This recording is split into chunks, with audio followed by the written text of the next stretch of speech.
आदमी को एक हीरा मिलता है और वो चुपके से उसे अपने मुंह में छिपा लेता है। दुर्भाग्य से ये पर्यवेक्षक द्वारा खोजा गया था। इसे मुझे दे दो।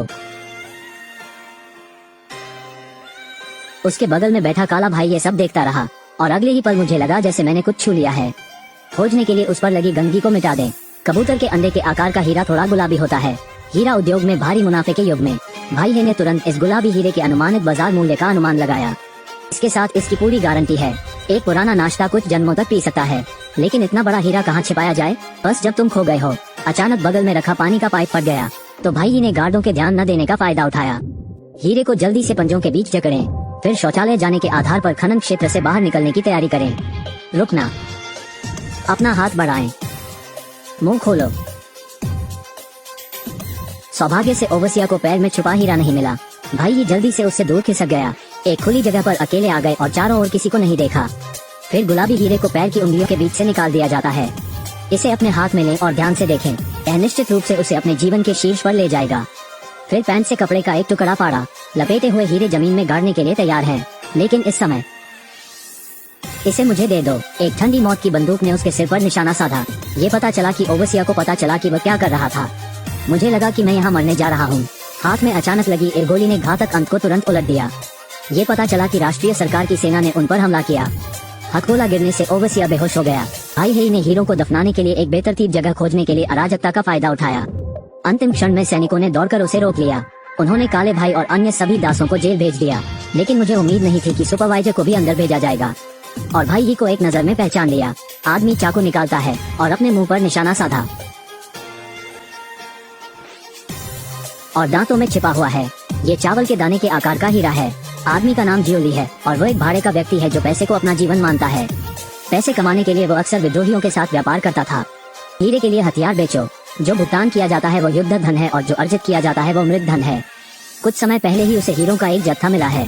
एक रिपोर्टर के रूप में पड़ोसी देशों में अपना रास्ता बनाने की कोशिश कर रहा है। दुर्भाग्य से इसे सीमा सेना ने रोक दिया। उन्होंने जियोली से बहुत ज्यादा पूछताछ नहीं की। इसके बजाय वो आराम से अपने बगल वाली भेड़ की ओर चल पड़ा। अंत में एक बूढ़ी बकरी को बंद कर दिया और भेड़ की गर्दन पर एक निशान मिला। निशान को कुशलता से काटें। जियोली की प्रवृत्ति का हीरा सफलतापूर्वक मिला। आपको कानून तोड़ने के लिए गिरफ्तार किया गया था। मेरी बात सुनो मेरे दोस्त, कृपया मेरी बात सुनो। मैं कर्नल कोट्स का अच्छा दोस्त हूँ। यदि आप उसके काम में दखलंदाजी करेंगे तो वो बहुत परेशान होगा। मैं तुम्हें 2 हीरे लेने देता हूँ। जाओ अपनी पत्नी और बच्चों के लिए कुछ अच्छा खरीदो, ठीक है? हम यहाँ निजी हैं। हम आपको वापस ले जाएंगे। आप जाकर कर्नल कोट्स से पूछिए, देखें कि क्या वो आपको एक भागीदार के रूप में जाने देगा। मुझे उम्मीद नहीं थी कि यह अधिकारी इतना लापरवाह होगा। अंत में जियोली के पास इसे स्वीकार करने के अलावा कोई विकल्प नहीं था और उसे जेल में डाल दिया गया।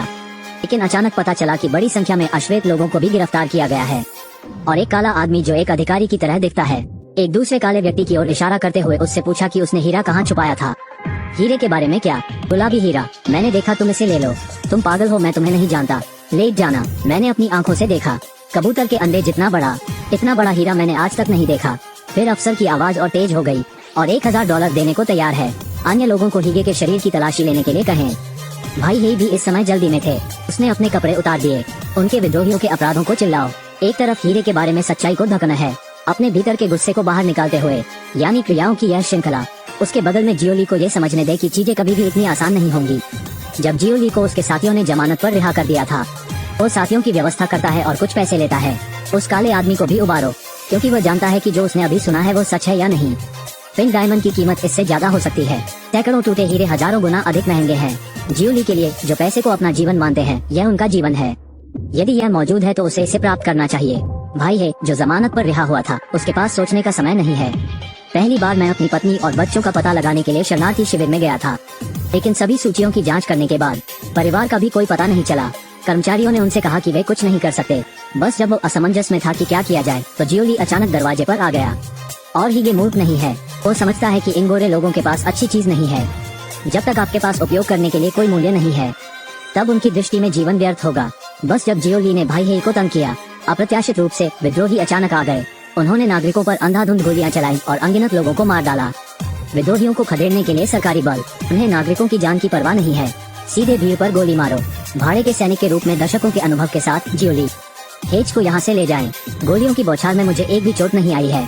दोनों को एक गुप्त ठिकाना मिल जाता है। चुपचाप खिसकने से पहले रात होने तक प्रतीक्षा करें। वे पत्रकार बनने की चाहत में सरकारी फौज में आए थे। अपने पायलट से संपर्क करने के लिए एक सैटेलाइट फोन प्राप्त करें। लेकिन यह एक ग्रे नाक मारा। सरकार और सेना उन्हें कोई मदद नहीं देगी। सौभाग्य से जियोली को यहाँ एक रिपोर्टर मित्र मिला। सबसे पहले वो ब्लड डायमंड घटना के बारे में जियोली का साक्षात्कार लेना चाहता था, लेकिन उस समय जियोली ने इसे खारिज कर दिया था। अब बात करते हैं पूरी घटना की इनसाइड स्टोरी की। और झूठ बोला कि वो भाई को उसके परिवार को खोजने में मदद करेगा। तभी हम रिपोर्टर के हेलीकॉप्टर में सवार हो गए। वे एक शरणार्थी शिविर में आए और जो चीज आंख को पकड़ती है वो अब अंतहीन घास का मैदान नहीं है, लेकिन शरणार्थी जो पूरे घास के मैदान पर कब्जा कर लेते हैं। भाई ही ने अपनी पत्नी को भी यही पाया, लेकिन मैंने पाया कि मेरा सबसे प्यारा बेटा यहाँ नहीं है। वो मृत्यु से दुखी है। यदि बच्चा विद्रोहियों द्वारा कब्जा कर लिया जाता है तो तुम्हारा ब्रेन वॉश हो जाएगा। एक क्रूर हत्या मशीन बनने के लिए एक बाल सेना के रूप में उठाया गया। अंत में युद्ध के मैदान में शहीद हो गए। वो अपने बेटे के साथ इस तरह की घटना को बर्दाश्त नहीं कर सकते। अंत में भाई ही ने फैसला किया मेरे बेटे के ठिकाने का पता लगाने के लिए युद्ध क्षेत्र में लौटने के लिए। ये जियोली की इच्छा के अनुरूप है, क्योंकि वो वापस उस गुलाबी हीरे को भी खोजने जा रहा है। इसके तुरंत बाद वो अपना वादा पूरा करने के लिए महिला रिपोर्टर को खोजने गया। ब्लड डायमंड की पूरी इनसाइड स्टोरी बताएं। पता चला कि यहाँ से बहने वाले ब्लड डायमंड को पड़ोसी देशों में भेजा जाएगा। फर्जी प्रमाण पत्र जारी करने के लिए उन्होंने सीमा शुल्क को रिश्वत दी ताकि उसे कानूनी तौर पर छटाई के लिए भेजा जा सके। ऑपरेशन की एक श्रृंखला के बाद खूनी हीरों का ये जत्था है कंपनी में प्रवाहित होगा। वे तहखाने में हीरो को छिपाकर बाजार को घेर लेते हैं। कीमतें बढ़ाने के लिए बाजार में कुछ बैच जारी करें। इससे महिला पत्रकार अचंभित रह गई। अधिक सबूत के लिए फिर वे रिपोर्टर के काफिले में आगे बढ़ते रहे, लेकिन इससे पहले कि वो कुछ दूर जाता अचानक विद्रोहियों ने उस पर हमला कर दिया। गोलियों की बौछार में दुर्भाग्य से चालक की मौत हो गई। जियोली ने एक त्वरित निर्णय लिया, कार पर नियंत्रण पाने के लिए मृत चालक को धक्का देना सीधे जंगल में। जब तक कार खाई में नहीं गिर गई, वे रुक गए और चलने लगे और घने जंगल में चलते रहे। लेकिन लंबा नहीं, दोनों तरफ भालों के साथ कुछ स्वदेशी लोग दिखाई दिए। वे बाहर कूद गए और जियोली और अन्य लोगों का रास्ता रोक दिया। ये जानने के बाद कि कोई खतरा नहीं है, उन्हें घने जंगल में एक स्कूल में ले जाओ। यहाँ के प्रधानाध्यापक उनका गर्मजोशी से स्वागत करते हैं। अप्रत्याशित रूप से इस खतरनाक और अराजक अफ्रीका में अभी भी इतनी शांतिपूर्ण छोटी सी दुनिया है। वे यहाँ विश्राम करते हैं। रात में महिला रिपोर्टर ने जियोली को चेक के लिए ढूंढा और उसके अतीत के बारे में जाने। जियोली ने 9 साल की उम्र में अपने माता पिता की दुखद मौत देखी थी। सेना में एक वयस्क के रूप में शामिल हो और हर समय लड़े। इतने सालों में उसने एक सच्चाई सीखी है, युद्ध का उद्देश्य शांति की अदला बदली करना नहीं है, ये पर्दे के पीछे पूंजीपतियों की अधिक भलाई के लिए है। अतः वह भी स्वार्थी और उदासीन हो गया और उसने धन को ही अपना जीवन मान लिया। एक दूसरे को जानने वाले दो लोगों के बीच प्यार भी है। अगले दिन वे सरकारी सैनिकों के पास आए। महिला पत्रकार को विदा करने के बाद जियोली और हेईजी ने फिर से हीरे खोजने के लिए सड़क पर कदम रखा। एक लंबी यात्रा के बाद आखिरकार दोनों हीरा खनन क्षेत्र में आ गए और उस गुलाबी हीरे को भाई ने खदान के पीछे जंगल में गाड़ दिया था। पीछे कई विद्रोही पहरा दे रहे हैं। जियोली के पास इसके अलावा कोई विकल्प नहीं है। लोकेशन कर्नल को बतानी थी जो हीरो की तलाश में था। चाहते हैं कि वे आए और विद्रोहियों से निपटने में मदद करें और वो भाई के साथ हीरा चुरा सकता है और चुपचाप भाग सकता है। लेकिन भाई ही उनके दृष्टिकोण से असहमत थे, क्योंकि उन्हें चिंता थी कि उनका बेटा नीचे होगा। लेकिन जियोली इतना नियंत्रित नहीं कर सकते। अब उसकी आंखों में हीरा है। अप्रत्याशित रूप से रात में भाई है वो अकेले ही खदान में घुस गया। मैंने वास्तव में अपने बेटे को यहाँ पाया, लेकिन ब्रेन वॉश किए बेटे ने ऐसा बर्ताव किया जैसे वो उसे जानता ही नहीं और जोर से भाई को गिरफ्तार करने के लिए गार्ड को बुलाया। अगले दिन विद्रोही नेता ने भाई को धमकाने के लिए अपने बेटे का इस्तेमाल किया। मैं चाहता हूँ कि वो गुलाबी हीरा ढूंढे। महत्वपूर्ण क्षण में कर्नल गनशिप चला रहा है, उनके ठिकाने पर हमला कर दिया। भाई ने अराजकता का फायदा उठाया और विद्रोही नेता की गोली मारकर हत्या कर दी। जियोली ने भाई के बेटे को भी गोलियों की बौछार में बचाया। विद्रोहियों से निपटने के बाद जियोली भी समझता है कि अगर वो जीवित रहना चाहता है तो उसे कर्नल को हीरा देने की जरूरत है। अंत में समूह उस स्थान पर आया जहाँ गुलाबी हीरे को दफनाया गया था। भाई ने खोदना शुरू किया, बस जब वो खोदा जाने वाला था। यही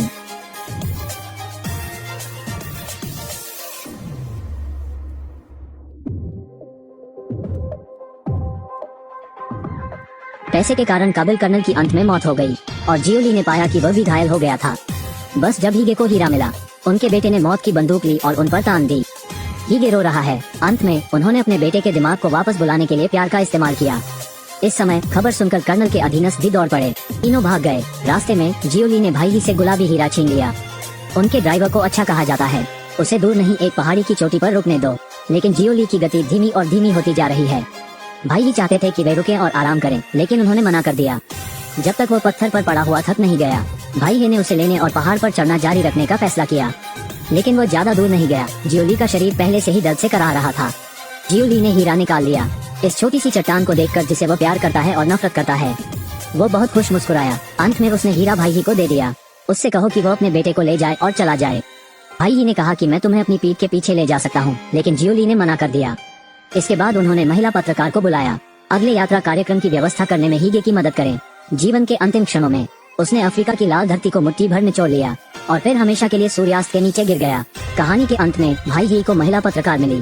दोनों ने एक योजना बनाई। भाई ही ने सबसे पहले हीरा कंपनी से संपर्क किया, गुलाबी हीरे का प्रयोग करें ताकि वे अपने परिवारों को ले जा सकें। और महिला रिपोर्टर ने गुप्त रूप से सबूतों की एक श्रृंखला की तस्वीरें भी खींची और एडिट करके पब्लिक प्लेटफॉर्म पर भेज दिया। खबर सामने आते ही हंगामा मच गया। हीरा कंपनियों को दुनिया ने ठुकराना शुरू कर दिया। बेईमान कारोबारी को फौजदारी अदालत में भी भेजा गया और काला भाई गवाह के रूप में। ब्लड डायमंड का सच अदालत में दुनिया के सामने आया। युद्ध की क्रूरता, लालची इच्छा, सभी हत्या लाभ के लिए है। खनन क्षेत्र में खनन अधिकारों के लिए सरकारी बलों और विद्रोहियों ने बार बार प्रतिस्पर्धा की है और इन जगहों से हीरे निकले, अक्सर कई लोगों की जान की कीमत पर। इसलिए इन्हें खूनी हीरा भी कहा जाता है। सभी युद्धों का नुकसान हितों की चाल से होता है। हाथीदांत, रबर, सोना और तेल सहित पूंजीपति पर्दे के पीछे। पैसा जीवन से ज्यादा महत्वपूर्ण है। जब तक युद्ध जारी रहेगा उनके पास लाभ की एक स्थिर धारा होगी। कोई व्यापार नहीं, कोई नुकसान नहीं।